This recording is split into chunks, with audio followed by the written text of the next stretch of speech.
Hi everyone, I'm Mark Freestead with today's Daily Hope, and this great verse comes out of 1 Corinthians chapter 9, verse 22. Paul is writing, he says, "To the weak I became weak to win the weak. I have become all things to all people, so that by all possible means I might save some."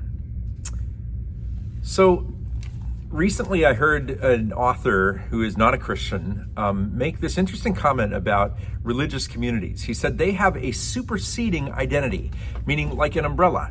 And under the umbrella, we're all individuals. We're all different, of course, but there's a superseding identity. There are things that is true about us and about who we are, like belonging to one big extended family. And in families, you have certain ways of doing things. And that's true of a religious community. It lends a bedrock truth to our existence.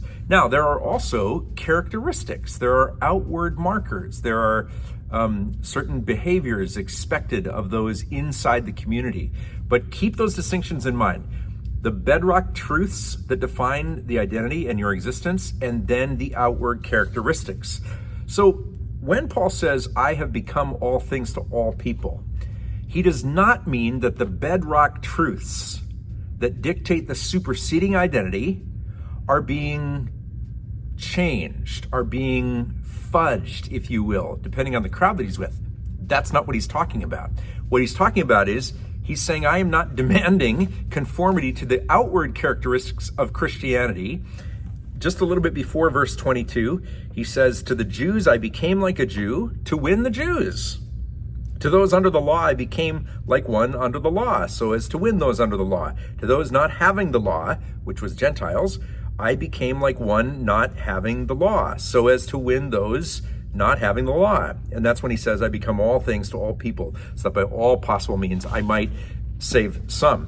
So what it does mean is that if we demand outward conformity from everyone, even those who don't share our superseding identity, then we will miss an opportunity with those people. It is not the right of individual Christians or Christians collectively as the church to demand that the rest of the world conform to be just like us. It's not realistic, and it is not our right.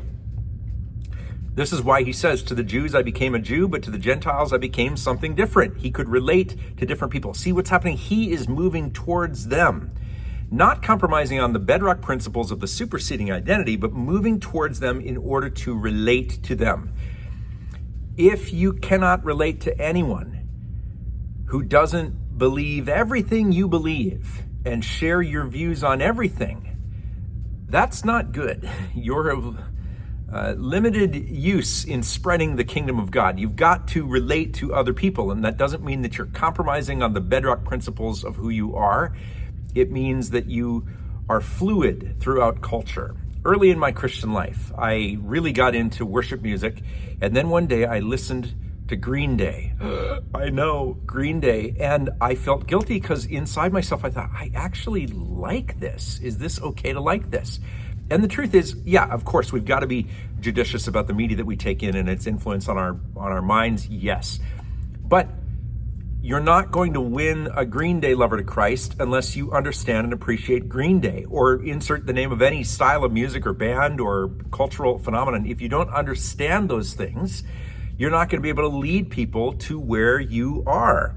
So how does this translate? Well, one, we need to be aware of other cultures. We need to be aware that other folks live differently than us, and that is okay. And we can become like them. We can understand them. You can learn a foreign language. You can travel. You can pay attention to world events beyond the narrow sphere that our social media feeds send to us. But be aware of differences and appreciate those differences, so that we, like Paul, can become all things to all people, so that by some means we might save some. And this is the last one. Get good at perspective taking. That is an exercise in stepping into someone else's shoes and understanding life from their point of view, given who they are.